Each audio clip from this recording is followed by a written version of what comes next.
Well, absolutely. I mean, your judgment is at the best before you have the first drink.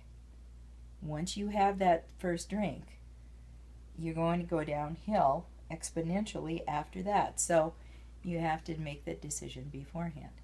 And to sell that to people that don't believe they can die or anything bad can happen to them, it's youth.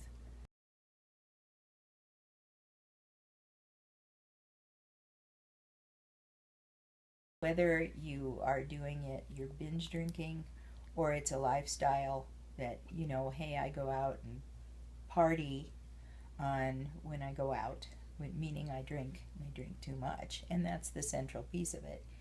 You're now in a disease process, and it's a disease of denial. So you say, well, every time I go out and party, I don't really want to get a cab. I can't afford a cab.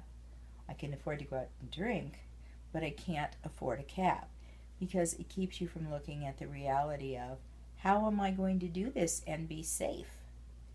It's that sort of, oh well, and then you couple that in the young age group with, nothing can happen to me. I can't possibly die or be harmed. I can live forever, which as you get older you know is not true. But by then, with older people, the disease has progressed, and it doesn't matter if they do die. They're not going to give up their alcohol. It's not a sufficient deterrent. So it's a disease of denial. And I don't really need to make a plan. I'm not going to get that drunk tonight.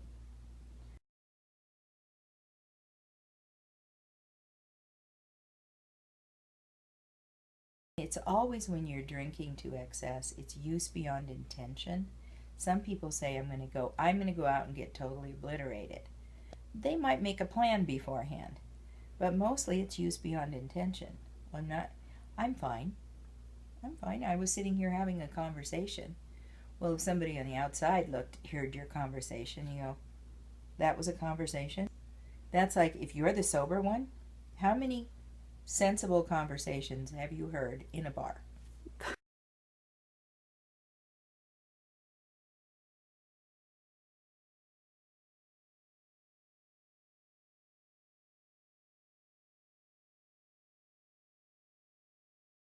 Term, people have depression related to alcohol use that abuses that young developing brain, and smoking affects the brain. The studies support that teenage smokers, have depression, and it continues throughout their life. And so anything that puts the brain at risk, you know,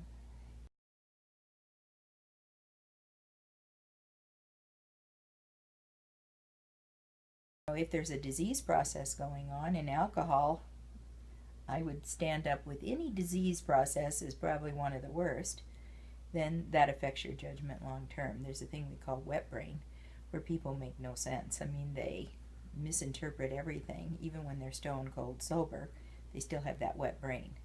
It's a way of looking at the world. They have a terrible attitude. They're basically depressed. Anybody'd be depressed if you're constantly using depressants. Alcohol is a depressant.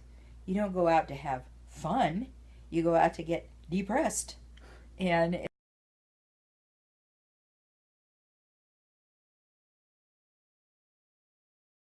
becomes involved. It's like smoking.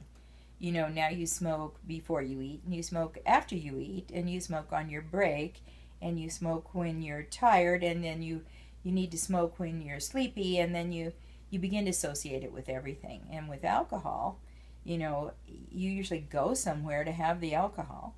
Mm-hmm. Even if you're at a party, you go to someone's house to have the party. There's always driving involved.